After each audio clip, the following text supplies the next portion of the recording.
Welcome everybody to the channel learn for exam. My name is Abhishek Kapoor और आज हम इस वीडियो में कवर करेंगे मॉडर्न हिस्ट्री के बारे में। बहुत से बच्चों की डिमांड थी कि मेडिवल पढ़ा दी, मुगल एम्पायर पढ़ा दिया, दिल्ली सल्तनत पढ़ा दी, तो बस मॉडर्न हिस्ट्री बची वो भी कंप्लीट कर दो। इस वीडियो के अंदर मॉडर्न हिस्ट्री सब कवर होगी, कौन से ईयर में क्या हुआ है, सारी कॉन्स्पिरेसी सारी इंसिडेंट सब कवर होंगे, उससे फायदा क्या हुआ, क्यों हुआ, ऑब्जेक्ट क्या था, ईयर कौन सा था, क्या वो इंपॉर्टेंट क्वेश्चंस हैं जो आपको जानना चाहिए, जिसमें मॉडर्न हिस्ट्री का क्वेश्चन आएगा ही आएगा। पूरी वीडियो देखना, सब कवर अप होगा। इस वीडियो में मार्क लगा देंगे जैसे आपको दिख रही है। स्टार्ट करते हैं। ये हमारा व्हाट्सएप नंबर है, सारे बच्चे ऑलरेडी ज्वाइन है इस व्हाट्सएप नंबर से। कल तो मैं शॉक हो गया कि इस जब मैंने वीडियो डाली थी तो 500 बच्चों का एकदम मेरे पर मैसेज आया इसी नंबर के थ्रू कि हाँ हम आपसे कनेक्ट करना चाह रहे थे। कमेंट सेक्शन बॉक्स के अंदर हमें रिप्लाई नहीं मिल रहे थे, तो इस नंबर से ऑलरेडी बहुत बच्चों ने ऑलरेडी कनेक्ट कर चुका है। अगर नई स्टूडेंट हो, अभी तक नहीं करा है, कोई भी डाउट हो, मेरी टीम से कनेक्ट करो। हर क्वेश्चन का सॉल्यूशन आपको मेरी टीम प्रोवाइड करेगी, हर डाउट सॉल्व करेगी। अभी फिलहाल सारा फोकस अपने एग्जाम पे रखो विद द वेरीफाइड डेटा। हमारे पास जो भी डेटा हम आपको प्रोवाइड करते हैं सब जेन्युइन रहता है, तो आपको कहीं और सर्च करने की जरूरत नहीं पड़ेगी। आपको हर क्वेश्चन का आंसर आपको सेटिस्फेक्शन वाला ही मिलेगा। स्टार्ट करते हैं हम। सबसे पहले इंपॉर्टेंट रहेगा रिवॉल्ट ऑफ 1857। ये हमारी स्टार्टिंग है मॉडर्न हिस्ट्री की। ये तारीख याद रख लो, क्या हुआ था, क्यों हुआ था, कहां से शुरू हुआ, सब बात करेंगे। ये हमारी थी पहली इंडिपेंडेंस वॉर कह लो, ठीक है, पहली war for the independent India. कहां से स्टार्ट गई थी? ये मेरठ से शुरू हुई थी 10/5/1857। ध्यान रखना ये डेट बहुत इंपॉर्टेंट है। मेरठ से शुरू हुई, ग्वालियर में खत्म हुई। ग्वालियर में कब खत्म हुई? 26/1858। ध्यान रखना ये दोनों डेट पूछी जा सकती हैं रिवॉल्ट ऑफ 1857 में से। क्यों हुई थी? Because of this person, he is Henry Hardinge. इन्होंने क्या करा था? एनफील्ड राइफल आती थी, वहां पे उनके अंदर एक कार्टिलेज जलती है, कार्टिलेज का एक कवर होता है जिसपे ग्रीस लगी होती है। तो वो ग्रीस तब ये पकड़ देखा गया कि वो काऊ और बीफ के फैट से यूज होती थी, और जब जो सोल्जर थे हमारे इंडियन जवान, वो उनको जब कार्टिलेज दांत से खींचते थे उसका पैकेट, तो वो मुंह में लगता था, जो कि मीट जो हमारे लिए एज हिंदुइज्म वो अशुभ होता है, राइट। तो इसलिए सिर्फ इस बंदे की वजह से ही रिवॉल्ट शुरू हुई, वहां पे ये विरोध शुरू हुआ। बहुत सारे सोल्जर्स ने वहां क्या कहते हैं, विरोध शुरू करा, वहां पे बहुत सारा रिवॉल्ट हुआ। देन विद इन 1 मंथ के बाद मंगल पांडे जी ने फिर अपने, हाँ ये चीज शुरू हुई जो कि 1857 के अंदर इनकी डेथ हुई थी। नेक्स्ट इंपॉर्टेंट पर्सन है हमारे मंगल पांडे। 8 अप्रैल 1857 में इनको फांसी की सजा दी गई जब ये 29 साल के थे। सबसे इंपॉर्टेंट क्या सवाल पूछा जाएगा मंगल पांडे से कि वो, एक तो हमें बताओ कि कौन से कॉन्टेनमेंट से थे। वो थे बैरकपुर से। ध्यान रखना बैरकपुर की टुकड़ी थी जहाँ पे मंगल पांडे उनका एक पार्ट थे। 29 ईयर्स के थे जब 8 अप्रैल 1857 को उसको फांसी की सजा दी गई। अब क्या हुआ? ठीक है, यहाँ पे ये भी हो गया। अब इस टाइम पे ऐसा था कि हर जगह, हर सिटी में से कोई ना कोई एक लीडर उठ के आ रहा था जो कि रिवॉल्ट कर रहा था for an independent India, for a Swaraj. और काफी उनकी और डिमांड्स थी बिकॉज वो तंग आ चुके थे ब्रिटिश इंडिया से। तो अब 1857 में से क्या इंपॉर्टेंट क्वेश्चन बैठता है, वो होते हैं उनके लीडर्स की, कौन सी सिटी से कौन सा लीडर आया है। मैं वो भी आपको बताऊंगा, इंपॉर्टेंट लीडर्स बताऊंगा, टॉप 10 जो कि आएंगे ही आएंगे अगर 1857 का क्वेश्चन आता है तो पहला आप मान के चलो, बहुत सारे लीडर्स थे, हर सिटी से उठ के आए थे। तो अब ऐसे तो नहीं कोई भी उठ के आ गया और सबने स्टार्ट कर दिया। उन्होंने अपना एक लीडर चुना। किसे चुना? मुगल एम्पायर का आखिरी शासक जो थे बहादुर शाह जफर, जो जिन्हें बोलते हैं शहनशाही हिंदुस्तानों। ठीक है, ये वही है बहादुर शाह जफर जो कि आखिरी है मुगल एम्पायर के, जिन सब लीडर्स ने इनको अपना एक लीडर माना। ठीक है, बहादुर शाह जफर, ध्यान रखना। ठीक है, अब आते हैं और लीडर जो आए हैं अलग अलग सिटी से। जैसे मैं बात करूं, कानपुर से कौन आया है? कानपुर से आए हैं हमारे नाना साहेब। ठीक है, दिल्ली से आए हैं तात्या तोपे। बिहार से आए हैं कुंवर सिंह। प्रयागराज जिसे जो इलाहाबाद था प्रयागराज हुआ है, वहां से आए हैं लौकत अली। लखनऊ से आई हैं बेगम। झांसी से आई हैं रानी लक्ष्मीबाई। मथुरा से आई हैं देवी, यहाँ से इनका नाम एकदम फेमस हुआ, झांसी की रानी से रानी लक्ष्मीबाई कहते हैं। बरेली से देखिए खान बहादुर आए हैं। बड़ौद से आए हैं शाहमेल। ढोलपुर से आए हैं भगवत सिंह। ये हैं टॉप 10 और लीडर जिनकी सिटी से पूछा जाता है कि आप मुझे बताओ रानी लक्ष्मीबाई कौन सी सिटी से आई थी? झांसी से आई थी। बरेली से कौन आए थे? खान बहादुर आए थे। ये है रिवॉल्ट 1857 के वो क्वेश्चन जो सीमेट में पूछे जा सकते हैं, इससे अब कुछ नहीं पूछा जाएगा। और देखते हैं इसके अंदर एक बैटल हुई थी चिन्हट। ध्यान रखना बैटल हुई है चिन्हट का, कौन सी तारीख में हुई है? 30 जून 1857 में हुई है। किसके बीच में हुई है? ब्रिटिशर्स और इंडियन रेबल्स के बीच में। ठीक है, बैटल ऑफ चिन्हट हुई है। ये डेट तारीख याद रखना, 30 जून 1857। और इसके अंदर एक स्टेटमेंट कहा गया था जो है रिलीफ ऑफ लखनऊ। ये रिलीफ ऑफ लखनऊ किसने कहा था? हमारे थॉमस जोन ने कहा था कि अब ये एक रिलीफ होगा लखनऊ के लिए। ठीक है, ये है कुछ इंपॉर्टेंट सवाल जो कि 1857 से पूछे जा सकते हैं। अब नेक्स्ट आता है, अब आता है इंडियन नेशनल कांग्रेस, जो कि अगले 1885 में जिसकी शुरुआत हुई, किसके द्वारा शुरुआत हुई थी? ये हुई थी A.O. होम्स के द्वारा 1885 में। इसके अंदर जब शुरुआत हुई थी तो टोटल कितने डेलीगेट्स थे? 72 डेलीगेट्स थे। ये क्वेश्चन बैठता है जब ज्वाइनिंग हुई है तो कितने डेलीगेट है? 72 डेलीगेट है। By whom? A.O. होम्स को कहा जाता है, ठीक है, 1885 में। अब इसके अंदर इंपॉर्टेंट सेशन कौन से हैं, उस सेशन में क्या हुआ है, ईयर कौन से हैं और कौन सी जगह हुआ था, और वहां उस टाइम किसको इंडियन नेशनल कांग्रेस का लीडर बनाया गया था, अब हम उसके बारे में बात करेंगे। अगर मैं देखूं तो हमारी पहली सिटिंग हुई है 1886 के अंदर, 1885 में तो बना ही था, 1886 में स्टार्ट हो गया। कहाँ हुआ पहला सेशन हमारा? बॉम्बे में बैठक हुई। किसके द्वारा हुई? WC बनर्जी के द्वारा हुई। ओके, अब हमारा पहला मुस्लिम लीडर कब आता है इंडियन नेशनल कांग्रेस का? 1887 में आता है, वो उनका नाम है सैयद तैयब जी। कौन से सेशन में हुआ था? ये मद्रास में। सेशन, नाम, ईयर और उसमें अगर कुछ यूनिकनेस है आपको सब पता होनी चाहिए, सब इस वीडियो में कवर है।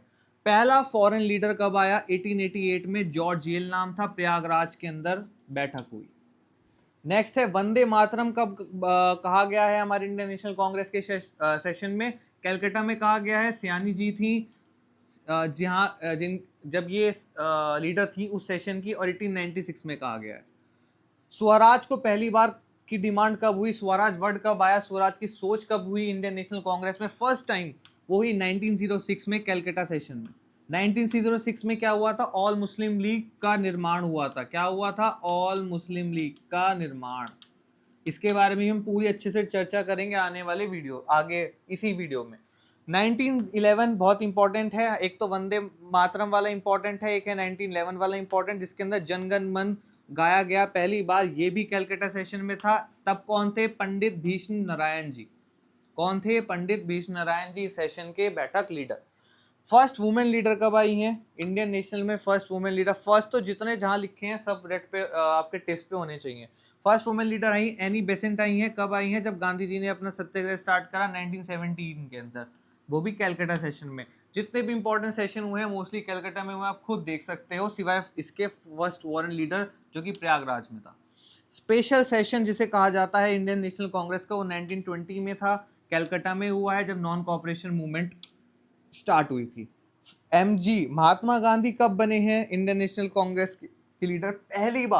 पहली बार कब बने हैं? 1924 में बेलगांव के अंदर ये सेशन हुआ था। बहुत अलग सेशन है, आने के चांसेस बहुत ज्यादा हैं from the Indian National Congress part.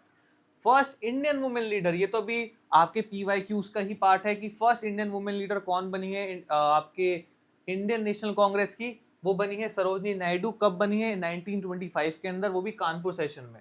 1925 और कानपुर सेशन में।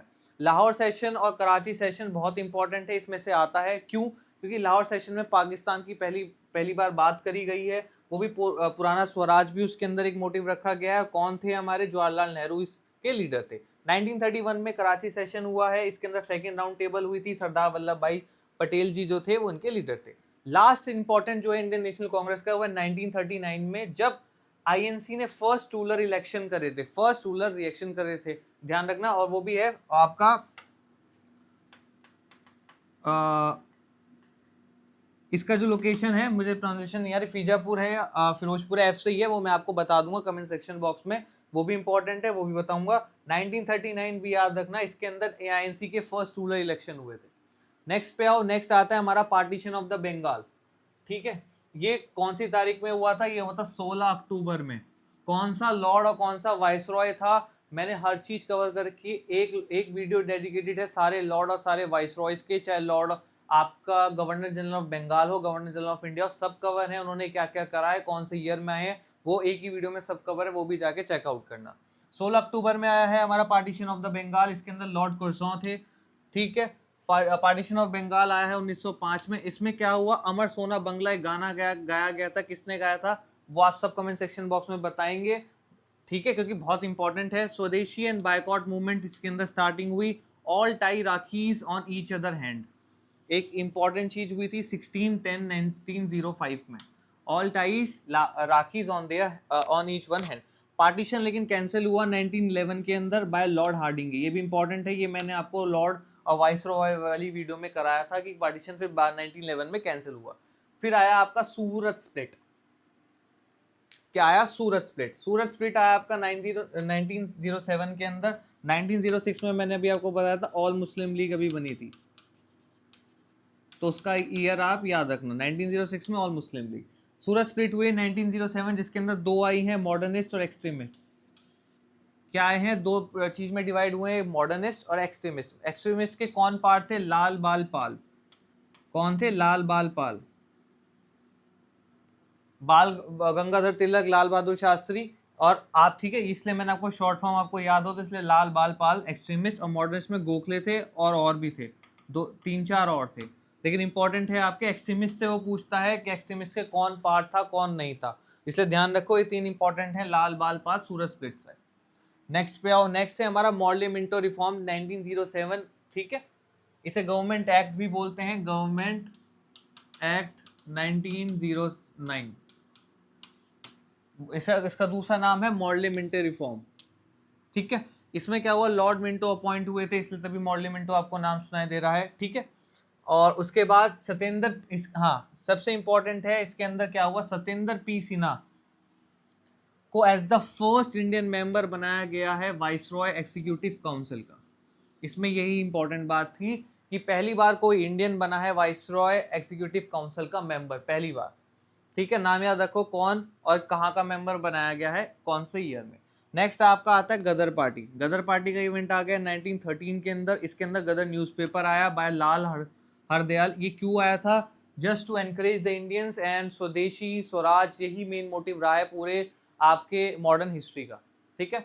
नेक्स्ट पे आओ। नेक्स्ट है आपका कोमगाता मारू इंसिडेंट 1914। कोमगाता मारू इंसिडेंट 1914 में। अब इसमें क्यों हुआ, व्हाट हैपेंड, देखते हैं। एक शिप थी जो कि वैंकूवर जा रही थी मई 23 1914 में, ठीक है। कनाडा की एक रिस्ट्रिक्शन, उन्होंने अपनी इमिग्रेशन पॉलिसी काफ़ी स्ट्रिक्ट कर दी थी उस time, just because of the continuous passage act 1908, ठीक है। एक शिप जा रही थी बट लोगों की वैंकूवर की, वहां हम रहेंगे, लेकिन कनाडा ने इमिग्रेशन पॉलिसी काफ़ी स्ट्रिक्ट कर दी। वो टारगेट कर रहे थे एशियन इमिग्रेंट्स को पर्टिकुलरली, ठीक है, just because of this act, okay. The Komagata Maru passengers were denied entry, फिर उनकी डिनाई हुए कि आप नहीं आ सकते कनाडा। उन्होंने कुछ को लिया बट मोस्ट ऑफ ऑल को वापस कहा कि आप शिप में जाके बैठ जाओ, अपना इंडिया वापस चले जाओ, ठीक है। बट उन्होंने कहा नहीं, हम 2 महीनों तक वहां धरना देंगे, ठीक है। The passenger remain on the ship in Vancouver harbour versus because of the 2 months, ठीक है। वही होता है ना, इंडियंस ने कहा कि हम नहीं, हम तो धरना देंगे, 2 महीने तक हम रुके रहे, ओके, कुछ नहीं हुआ, ठीक है, कुछ नहीं हुआ। बैटल्स हुए हैं, प्रोटेस्ट हुए हैं, सब चलता रहा। फिर जुलाई 23 1914 के अंदर Komagata Maru was force to leave the Canadian waters, ठीक है, फोर्स हुआ, उनको कहा कि भाग जाओ यहाँ से, sail back to the Asia. उन्होंने कहा आप वापस एशिया चल जाओ, हम आपको नहीं लेंगे। फिर वो वापस इंडिया आया, ये जो शिप था ये फिर वापस आया। अराइव कब आया? कैलकाटा में हुआ सितंबर 29 1914 के अंदर, सितंबर 29 1914 के अंदर। अपॉन अराइवल, अब स्वागत के लिए खड़े थे ब्रिटिश कॉलोनियल गवर्नमेंट, ठीक है, जिन्होंने पकड़ पकड़ के ये देखा कि कौन वो बंदा था जो एंटी ब्रिटिश एक्टिविटीज में था, उनको जेल में डाला, टॉर्चर हुआ, बहुत कुछ हुआ। ये था आपका कोमगाता मारू इंसिडेंट, जिसके अंदर एक शिप में वैंकूवर जा रहे थे कि हम वहाँ कनाडा में जाके शिफ्ट होंगे, बट इमिग्रेशन पॉलिसी की वजह से कनाडा ने वापस भेज दिया। वापस आके ब्रिटिशर जो थे उन्होंने एंटी ब्रिटिश एक्टिविटीज की वजह से उनको जो भी टॉर्चर करा, जेल में डाला, बहुत कुछ हुआ। बट आपको इसके अंदर याद क्या करना है? आपको याद करना है ईयर, ये कौन से ईयर में हुआ था, दैट इज 1914, जो कि सिर्फ इतना ही काफी है सीमैट के लिए। बट आपको थोड़ा एक्स्ट्रा समझाने के लिए कि आपको हो कि कोमगाता मारू इंसिडेंट में हुआ क्या, थोड़ा बहुत आपको ऊपर ऊपर से पता लग जाए, that is it. Now we will come to the home rule which is the Lucknow pact as well. Home rule and Lucknow pact दोनों चीज हुई है 1916 के अंदर। Year is very important in the modern history. Year वो बहुत ज्यादा पूछता है कि लखनऊ पैक्ट कौन से ईयर में हुआ था। अब क्या हुआ कि होम रूल मूवमेंट वो स्प्रेड हुआ just because of the 2 prominent leaders who are the Bal Gangadhar Tilak and Annie Besant. Annie Besant ने हमें अभी बात की थी। एनी बेसेंट कौन थी? First women leader of INC, right, 1917 के अंदर। अब बाल गंगाधर तिलक ने क्या कहा कि तिलक जी ने एक लॉन्च करा होम रूल लीग अप्रैल 1916 में, ठीक है। स्लोगन क्या रखा, Swaraj is my birth right and I shall have it. ये बहुत इंपॉर्टेंट स्लोगन है, बहुत बच्चों ने सुना होगा बट ईयर नहीं पता होगा, और क्यों हुआ था, ये कौन से कोई रूल आया था नहीं आया था, बच्चों को कुछ नहीं पता, ये सुना है बस, ठीक है। ईयर नहीं पता, अब ईयर पता लग गया ना, 1916 के अंदर। और किसने गाया था, बाल गंगाधर तिलक ने ये बोला था। अब एनी बेसेंट ने करा, एनी बेसेंट ने भी अपना एक होम रूल लीग स्टार्ट कर दी, वो भी सितंबर 1916 के अंदर। उन्होंने काफी चीज कही, जैसे उन्होंने पब्लिश करा newspaper like New India and Commonwealth to promote the cause. ये था आपका होम रूल 1916, जिसके अंदर इंपॉर्टेंट है, क्या इंपॉर्टेंट है, एक तो ईयर इंपॉर्टेंट है, एक स्लोगन इंपॉर्टेंट है, ये जो दो न्यूज़पेपर बने हैं ये इंपॉर्टेंट है, किसके द्वारा बने हैं, ये दोनों इंपॉर्टेंट है। ओके, पता लग गया, 1916 कवर हुई, सामने आपके हैं। नेक्स्ट आओ चंपारण और खेरा, यहाँ से होते हैं महात्मा गांधी जी की शुरुआत। चंपारण 1917, इसके अंदर पहला सत्याग्रह है महात्मा गांधी जी का, इंडिगो कल्टीवेशन भी कहते हैं, ठीक है। अब इसमें क्या है, इसमें एक सिस्टम था जो था तिन काथिया सिस्टम, बहुत इंपॉर्टेंट है, याद रखना। तिन काथिया सिस्टम वो एक पॉलिसी थी जिसमें फार्मर्स को ना फोर्स करा जाता था बिहार में कि वो इंडिगो बनाएंगे on the 3 parts of their land, on the 3 parts of the land out of 20 parts. मतलब ये फोर्स करते थे ब्रिटिशर्स कि आप इंडिगो उगाओ, इंडिगो उगाओ, इंडिगो उगाओ। 20 पार्ट्स हैं, उसके 3 पार्ट्स में आप इंडिगो बनाओगे, उसे कहते हैं तिन कातिया सिस्टम, इंडिगो कल्टीवेशन, जिसकी वजह से चंपारण सत्याग्रह हुआ 1917 के अंदर। Okay, then we have the Kheda and Ahmedabad mill strike. Kheda satyagraha और अहमदाबाद मिल स्ट्राइक दोनों ही 1918 के अंदर हुई थी, याद रखना, ईयर हर चीज का इंपॉर्टेंट है। अब क्या हुआ खेदा के अंदर, क्या हुआ, मैं पहले खेदा की बात कर रहा हूँ। खेदा में क्या हुआ, अनफेयर टैक्सेशन हो रहा था during the plague and suspension, लेकिन ठीक है अनफेयर टैक्सेशन हो रहा था। अब इसकी वजह से खेदा सत्याग्रह हुई। अब लेकिन इसका रिजल्ट क्या है, रिजल्ट ये आया कि 2 साल के लिए सस्पेंशन हो गया टैक्स का, ठीक है। अब आते हैं Ahmedabad mill strike. Ahmedabad mill strike में क्या हुआ था, वर्कर थे, वर्कर ने कहा है कि भाई साहब अब नया साल आ गया है, अब मुझे वेजेस बढ़ाओ। वर्कर ने कहा 50% बढ़ानी है, ओनर ने कहा नहीं बढ़ाऊंगा, ओनर ने कहा बीसी बढ़ाऊंगा, ठीक है, स्ट्राइक हो गई। स्ट्राइक के बाद क्या हुआ, ओनर ने कहा चलो 35 पे डन करते हैं, वर्कर ने भी कहा डन करते हैं, तो 35 पे इनका फाइनल हो गया। ये था आपका 50 20 35, आपको याद करने की जरूरत नहीं। अहमदाबाद मिल स्ट्राइक कौन से ईयर हुए थे यही पूछा जाता है सीमेंट में, और कुछ नहीं, बस थोड़ी एक्स्ट्रा डिटेल देने के मैंने इसमें डाल दिया। नेक्स्ट आता है 1919, बहुत इंपॉर्टेंट स्लाइड रहेगी, बहुत इंपॉर्टेंट ईयर रहेगा। क्यों, क्योंकि इसमें 3 इंपॉर्टेंट चीज हुई है। क्या हुई है हम चेकआउट करते हैं। पहला है आपका राउलेट एक्ट। राउलेट एक्ट सबने सुना होगा, उसके बारे में पहले बात करेंगे। फिर आएगा जलियांवाला बाग, बहुत ज्यादा इंपॉर्टेंट। इसमें जनरल लॉर्ड डायर ने क्या किया था, गोलियां मारी थी, लेकिन उसके बाद उसको लंदन में ही उधम सिंह जी ने शूट आउट। इसके अंदर क्या हुआ 1919 में, ये ध्यान रखना, ये इंपॉर्टेंट है जो मैंने अलग से लिखा है, डायरकी केम। वो पूछ सकता है डायरकी केम कौन सी ईयर में आई थी, 1919 आपको याद रखना है, बहुत इंपॉर्टेंट क्वेश्चन रहेगा।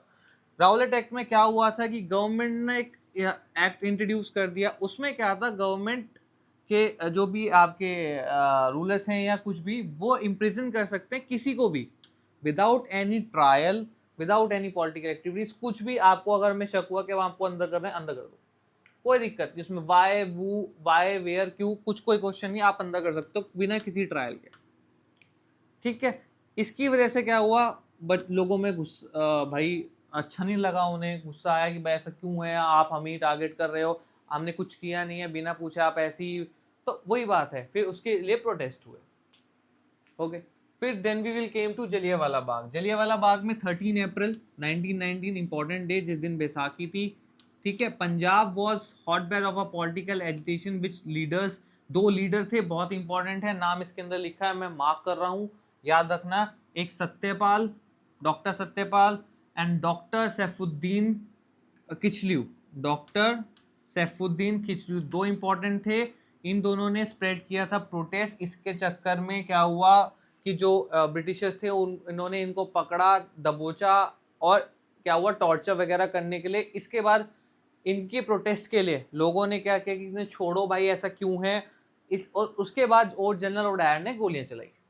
क्या करा, ये 2 इंपॉर्टेंट व्यक्ति हैं जो कि जलियांवाला बाग मेजर से डायरेक्ट कनेक्टेड हैं, इसलिए ध्यान रखना, सत्यपाल और किचलू। इनकी वजह से प्रोटेस्ट हुआ कि भाई ऐसा क्यों है, क्योंकि ये राउलेट एक्ट के अगेंस्ट ना प्रोटेस्ट कर रहे थे। इनको पकड़ा, अंदर रखा, लोगों को एकदम भाई आग लगी, उन्होंने अभी प्रोटेस्ट स्टार्ट कर दिया। जलियांवाला बाग में इकट्ठे हुए, वहां जनरल डायर ने गोलियां चलवा दी। Then we have the Hunter commission, ये सब हो गया। इसके बाद क्या आया, इसके बाद आया हंटर कमीशन। हंटर कमीशन में ब्रिटिश गवर्नमेंट ने क्या करा, ब्रिटिश गवर्नमेंट ने एक कमीशन सेटअप करा कि इन सारे इंसिडेंट को इन्वेस्टिगेट करते हैं कि हुआ क्या था। ये जस्ट बेवकूफ बनाने वाली बात है कि भाई शांति हो जाए मार्केट में कि हाँ हम तुम्हारी बात सुन रहे, दैट्स इट।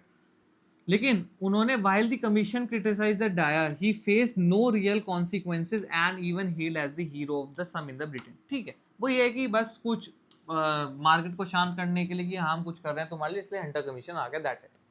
ओके, यहाँ से पहले राउलेट आया, then we have Jallianwala Bagh, then we have Hunter commission. सबसे इंपॉर्टेंट है डायर की केम आई 1919, ये बहुत इंपॉर्टेंट रहेगा। गांधी जी ने लॉन्च किया था नॉन कॉपरेशन मूवमेंट, इसी को देख के इन 1920 की भी हम बात करेंगे। Okay, then we have the non-cooperation movement 1920। Let's see what we have in this slide। ठीक है, इसके अंदर स्वराज सेल्फ रूल को एक अपना मेन मोटिव मान लिया through peaceful and non violent methods. ठीक है, बॉयकॉट करे गए British institution, goods and services. ठीक है, foster Hindu Muslim unity, Hindu Muslim unity भी हुई कि इस मूवमेंट को थोड़ा सा हम ज़्यादा स्ट्रेंथन करें, दिखाएं कि हाँ हम कुछ कर सकते हैं as a been a unite. ठीक है, इसके अंदर इस ईयर में 1920 की बात कर रहा हूं मैं, 1920 की। 1920 में क्या हुआ कि सुभाष चंद्र बोस ने सिविल सर्विसेज से रिजाइन किया था, प्रिंस ऑफ वेल्स ने पटना विजिट करा, और मूक नायक एक न्यूज़पेपर है जो कि B.R. अम्बेडकर जी ने लॉन्च करा था, ध्यान रखना। ये तीन चीजें हुई हैं। और 1920 के अंदर क्या हुई है, resign, prince of Wales and Mook Nayak. Okay, next we have the मॉल्सवा रिबेलियन इन 1921। इनके ईयर बहुत इंपॉर्टेंट है, ध्यान रखना। इसके अंदर का चाहे आपको पता हो ना पता हो, क्वेश्चन नहीं आता, बस ये पूछता है मॉल्सवा रिबेलियन कब हुआ था 1921 के अंदर। थोड़ा सा पढ़ते हैं क्या है। It was sparked by the British arrest of Ali, a prominent मॉल्सवा leader, and other Khilafat activist. ठीक है, another Khilafat activist. Okay, the infamous wagon tragedy, ध्यान रखना, 1921 occurred during the suppression where the 7 Balfour prisoners suffocated to death। Wagon tragedy भी आपकी 1921 की हुई थी, फिर इसी वजह से मॉल्फर रेबेलियन हुआ था, just because of this member and the wagon tragedy. Okay, then we have the Chaura Chauri. Chaura Chauri में क्या हुआ था, एक स्मॉल टाउन है चौरा चौरी, आपका गोरखपुर डिस्ट्रिक्ट के अंदर, उत्तर प्रदेश, इंडिया। ठीक है, a group of about 2,000 protesters participating in the non-cooperation movement gathered to protest against the oppressive British policies। ठीक है, then the enraged crowd set the police station on fire। okay, अब चौरा चौरी में क्या हुआ कि चौरा चौरी एक तो हम आपको पता लग गया कि क्या है, चौरा चौरी एक स्मॉल टाउन है गोरखपुर डिस्ट्रिक्ट का, उत्तर प्रदेश में।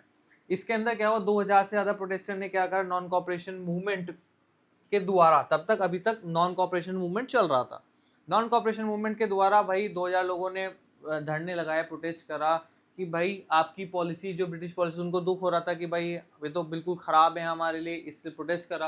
प्रोटेस्ट करने के बाद क्या हुआ कि पुलिस ने रोका होगा तो उन्होंने पुलिस स्टेशन में पुलिस वालों को बंद करके आग लगा दी, पुलिस स्टेशन में पुलिस को बंद करके आग लगा दी, जिससे 23 पुलिस जो हैं वो ट्रैप हो गए। इससे क्या हुआ, चौरा चौरी से और आग भड़क गई आपके ब्रिटिश एम्पायर के अंदर भी। इसी डर की वजह से आपके महात्मा गांधी जी ने नॉन कॉपरेशन मूवमेंट बंद करा था, non cooperation movement Mahatma Gandhi ने बंद करा था, जो कि 1920 से 1922 तक चला, कि बात कहीं और आगे ना बढ़ जाए।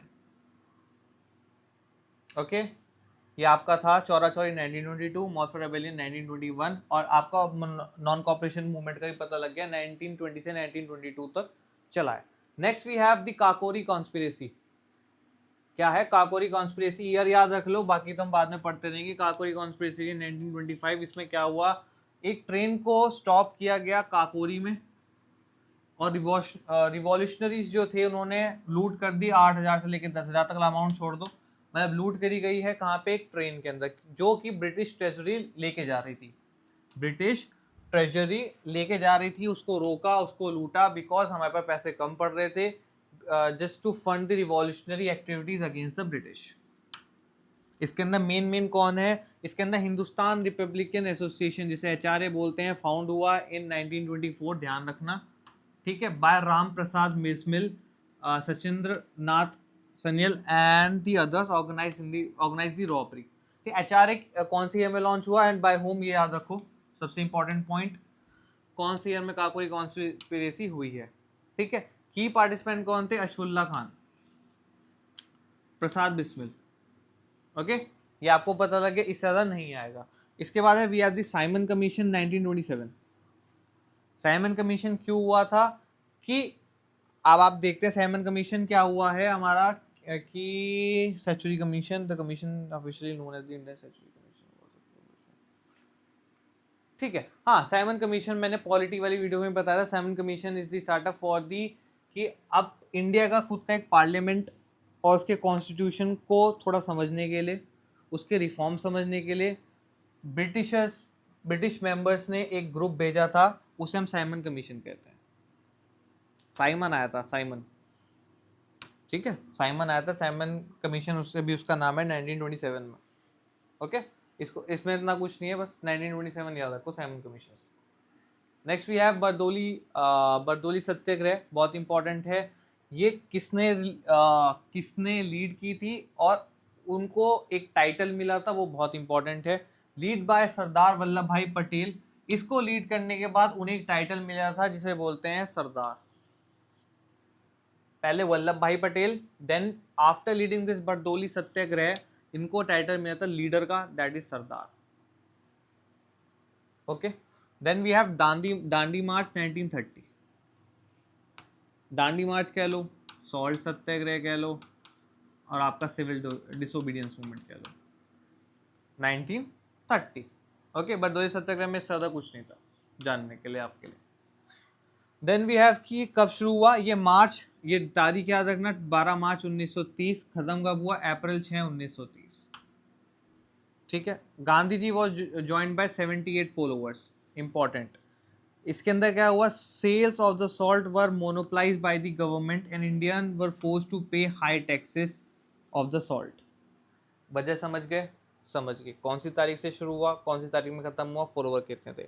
On 6 April 1930 upon reaching the Dandi, Gandhi ji ने क्या करा?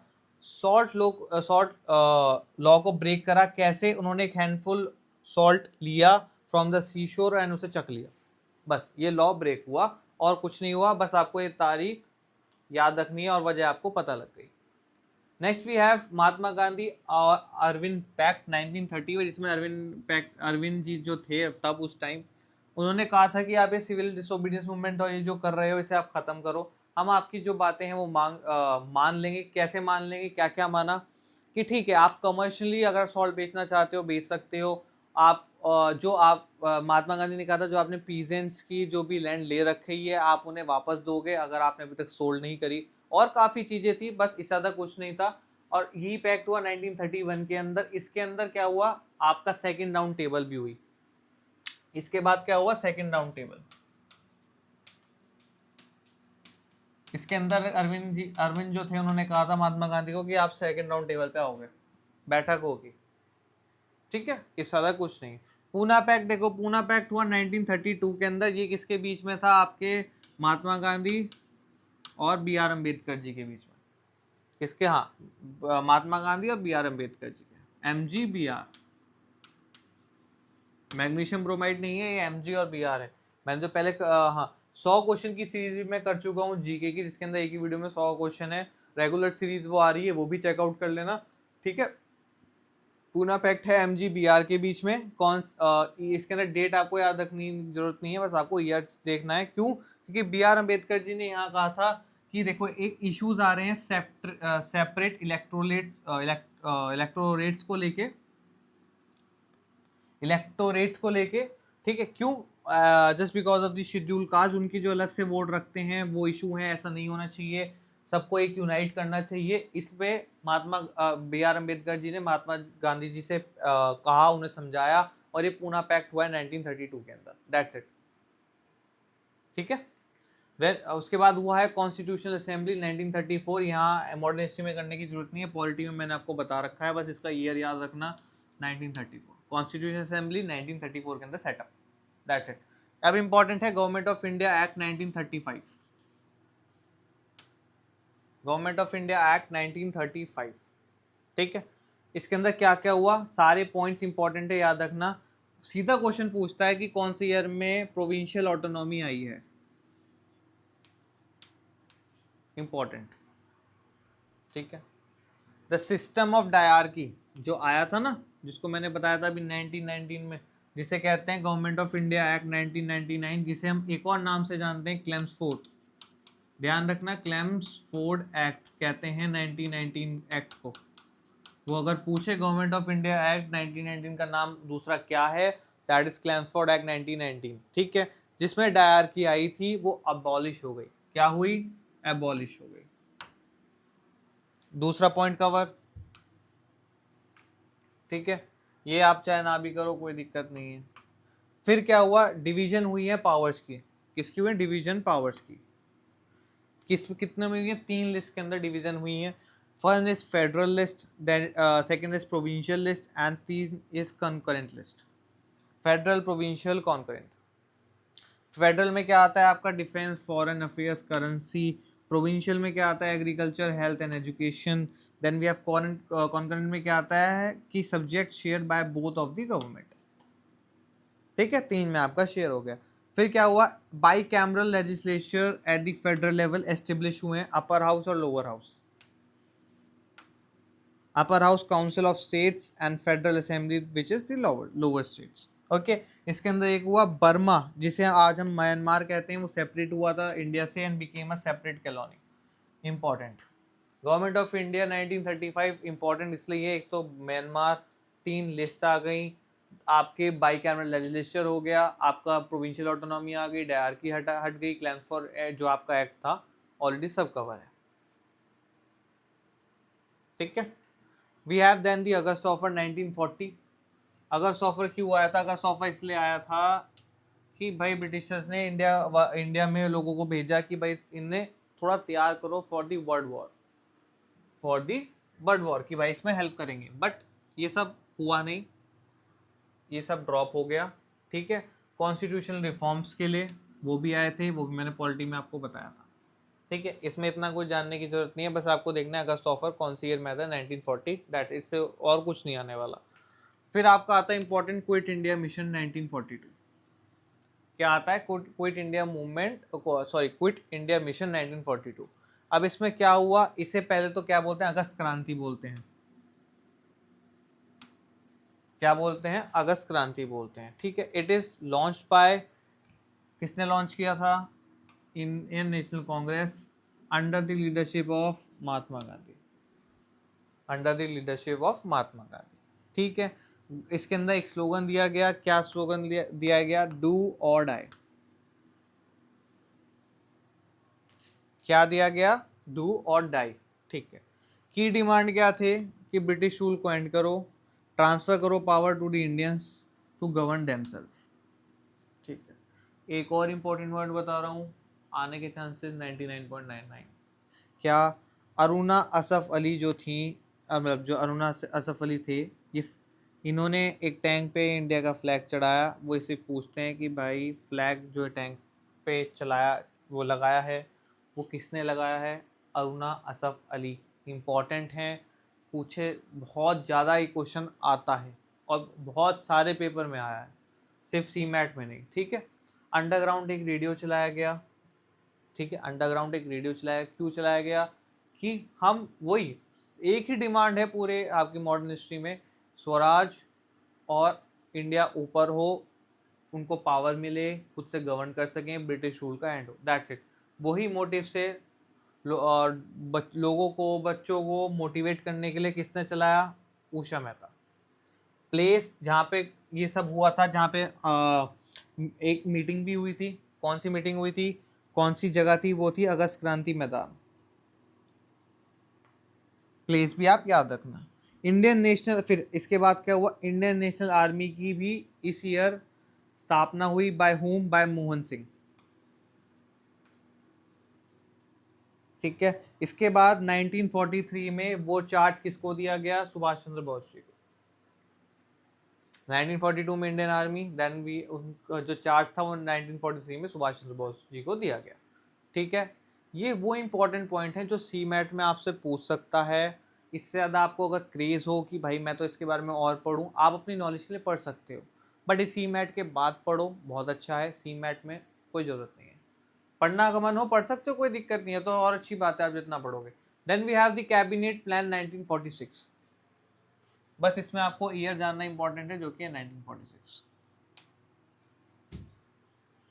ठीक है, इसके अंदर वही है, ट्रांसफर है of the power from British rule to Indian leadership, और कुछ नहीं। Then we have the Mountbatten plan 1947, आखिरी है, इसके बाद 1948 भी था, वो उसके बारे में बात करेंगे। 1947 में माउंटबेटन में क्या हुआ, फॉर्मली नोन एज, कैसे नोन किया जाता है, 3rd जून प्लान भी बोला जाता है, was the blueprint of the partition of British India into 2 independent nation, India and Pakistan। ये याद रखना, 3rd जून प्लान बोलते हैं 1947 माउंटबेटन प्लान। और इसके अंदर आता है फिर शिमला कॉन्फ्रेंस भी आता है, ध्यान रखना, शिमला कॉन्फ्रेंस, ठीक है 1947। ये था आपका पूरा का पूरा, ये था आपका पूरा का पूरा आपका मॉडर्न हिस्ट्री इसके अंदर कवर हुई है। ये हमारा व्हाट्सएप चैनल है, ऑलरेडी 5000 प्लस स्टूडेंट्स ने एनरोल कर दिया है, अगर आपने अभी तक नहीं करा प्लीज़ कर लो। इसके अंदर गुरप्रीत सर इंपॉर्टेंट टॉपिक्स और इंपॉर्टेंट अपडेट बताते हैं, प्लस ऐसे इंपॉर्टेंट क्वेश्चंस हम ऑलरेडी इस चैनल पे कराते रहते हैं, ठीक है। प्लस वीडियो अच्छी लगी हो तो लाइक करना, शेयर करना। बहुत डिमांड थी मॉडर्न हिस्ट्री की, मैंने वो भी कवर करा दी है for the C MAT. Content अच्छा लगा हो तो लाइक करो, लाइक से हमें पता लगे कि ऐसे आप और वीडियोस चाहते हो। कोई और भी आपको डेडिकेटेड वीडियो चाहिए किसी भी टॉपिक पे, आप कमेंट सेक्शन बॉक्स में लिख देना, आपको मैं वो डेडिकेटेड वीडियो भी ले आऊँगा, डोंट वरी। अब आपका इस चैनल के अंदर क्वांट्स हो रहा है, आपका एलआर हो रहा है, आपकी जीके हो रही है। किसी भी सब्जेक्ट में कोई भी टॉपिक की आपको कमी लगती हो, या अगर आपको लगता हो ये टॉपिक और भरने चाहिए, ये किसी भी चीज़ के, आप अच्छे से कमेंट सेक्शन बॉक्स में बता सकते हैं। हम वो रीड आउट करने के बाद आपके लिए वो डेडिकेटेड वीडियोस और भी ले आएंगे। प्लस सब्सक्राइब करके रखना, क्योंकि ऐसे और वीडियोस अभी इस चैनल पे आने वाली हैं। Thank you.